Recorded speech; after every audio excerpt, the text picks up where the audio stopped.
마드리드 외곽에 귀머거리 집으로 불리는 저택이 있습니다.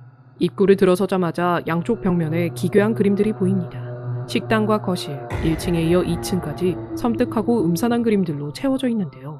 답답할 정도로 어두운 배경에 광기 가득 찬 사람들의 형상은 정신질환을 앓고 있는 청각장애인이 2층 저택에 은둔하며 그린 그림입니다. 저택을 가득 채운 그림들은 총 14점으로 1층에는 마녀들의 모습, 사람을 뜯어먹는 괴물, 무기를 손에 든 사람의 형상이 보이죠.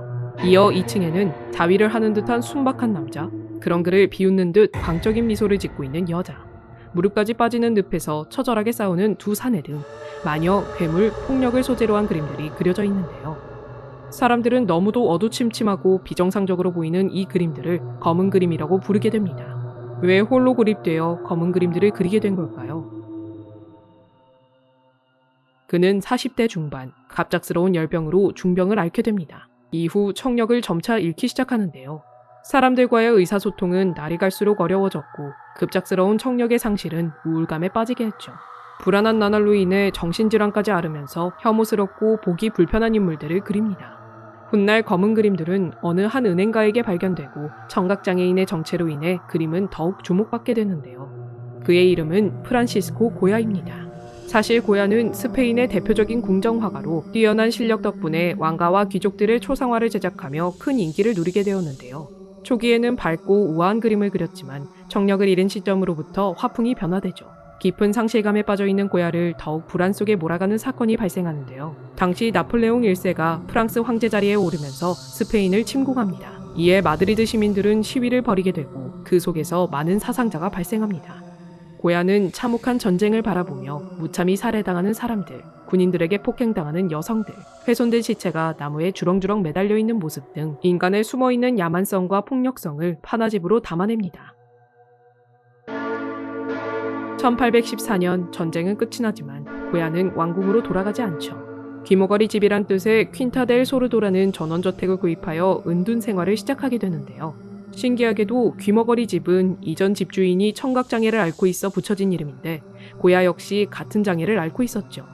고야는 1819년부터 1823년 동안 총 14점의 벽화를 그리는데 이 당시 청력을 완전히 상실한 상태였으며 적막함 속에서 홀로 검은 그림 연작을 남기기 시작합니다.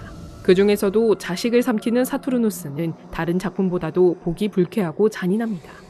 1층 식당 벽면에 그린 것으로 어둠 속 광기에 휩싸인 괴물이 나체의 사람을 움켜잡아 신체의 일부분을 씹어먹고 있는데요. 이 작품은 그리스 신화에 나오는 주제로 사투르누스는 자식들 가운데 하나가 지위를 빼앗아 권력을 가지게 된다라는 예언을 듣습니다. 매우 불안해진 사투르누스는 자식들을 차례대로 잡아먹죠. 고야는 신화적 내용을 이상적으로 묘사하지 않고 한없이 추하고 광기에 휩싸인 괴물 같은 모습으로 나타내는데요. 이미 시체가 된 사람의 뒷모습은 희망조차도 보이지 않는 절망과 고통만이 가득해 보입니다. 검은 그림이 발견되었을 때 작품들에 대한 기록이 남아있지 않았는데요. 고야는 제목조차 붙인 적이 없었습니다. 그 누구에게도 공개할 목적 없이 오로지 자신만을 위해 그린 그림이죠. 분열된 정신세계를 표현하며 마녀, 악기 등 기괴하고 불쾌한 이미지들로 가득 채웠습니다. 죽음에 대한 두려움, 정부의 부패, 정치적 혼란, 학살의 공포를 고스란히 겪었던 고야는 적막 속에서 검은 그림들을 그리며 자신의 내면을 표출했던 걸까요? 그가 사망한 지 약 50년이 지나 귀머거리 집을 구입한 은행가에 의해 검은 그림 연작은 최초로 공개됩니다. 파리 만국 박람회에 전시하고 판매할 목적으로 1874년부터 벽화들을 캔버스에 옮기는데요. 하지만 너무 기괴한 탓에 판매가 되지 않았고 남작은 작품을 기증하게 되면서 현재 프라도 미술관에 전시되어 있습니다. 검은 그림들이 귀머거리 집에 그대로 보존되어 저택 자체가 전시 공간이 되었더라면 세상에서 제일 섬뜩한 미술관이 되었지 않았을까요?